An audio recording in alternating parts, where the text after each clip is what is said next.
আরেকটা বিষয় নিয়ে আমরা কনফিউশনে থাকি যে আমরা বৃষ্টিপাতের সময় গাছে কোনো ধরনের পরিচর্যা করতে পারি না, জমিতে যাইতে পারি না, তখন আগাছা বসবাস করে। এই আগাছা হওয়ার ক্ষেত্রে আমরা যখনই এই ঘটনা ঘটে, আগাছা ঘটে মানে আগাছা হয়, তখন কি ঘটবে? মানে বৃষ্টিপাত ছেড়ে গেল, নিড়ানি দেবো, হাত দিয়ে দেবো, মানুষ দিয়ে দেবো, নাকি কোনো আগাছা নাশক স্প্রে করব? এই সময়টা কি হয় যে আগাছা মারতে যে আমরা গাছ মেরা দিই, একদম গাছ মেরে ফেলি, অথবা ওই কাদার মধ্যে আমরা লোকজন লাগাই দিয়ে আমরা নিড়ানি দিতে যাই, গাছের শিকড় নষ্ট করে ফেলি। তো এই ক্ষেত্রে আমাদের যেটা করণীয় সেটা খুবই ক্লিয়ারভাবে যদি বলি, যে আমাদের এক্সপিরিয়েন্স থেকে আপনাদের কাছে যদি শেয়ার করি, তাহলে আগাছা নাশক দিবেন, কিন্তু সেটা বায়ো আগাছা নাশক। অর্থাৎ এখানে কপাট নামে যে একটা এগ্রোয়ানের যে প্রোডাক্টটা আছে, এখানে গ্লুকোসিনেট অ্যামোনিয়াম, এইটা আপনি প্রতি লিটার পানিতে 5 থেকে 7 মিলি হারে দিয়ে শুধুমাত্র ড্রেনে স্প্রে করে দেবেন। এবং এই ক্ষেত্রে অবশ্যই যে বাটি ইউজ করতে পারেন, যাই হোক না কেন, গাছে স্প্রে না করে মানে আগাছাতে স্প্রে করবেন।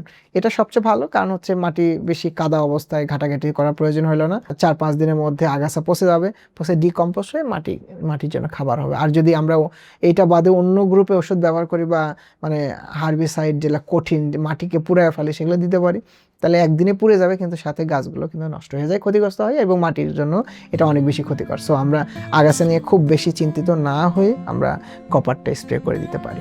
এই বিষয়গুলো যদি আমরা খেয়াল রাখি, বন্যা পরবর্তী সময়ে যে আমাদের প্রবলেমগুলো ফেস করতে হয়, এই প্রবলেমগুলো খুব বেশি আপনাকে ক্ষতিগ্রস্ত করবে না, আশা করছি ইনশাল্লাহ।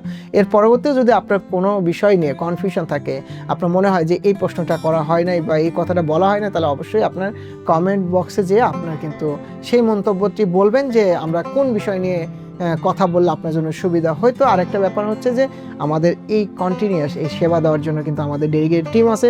প্রতিদিন সকাল 8টার পর থেকে রাত 8টা পর্যন্ত এই টিমটা আপনার জন্য বসে আছে, কখন আপনি কল দেবেন আর কী ধরনের সেবা চান।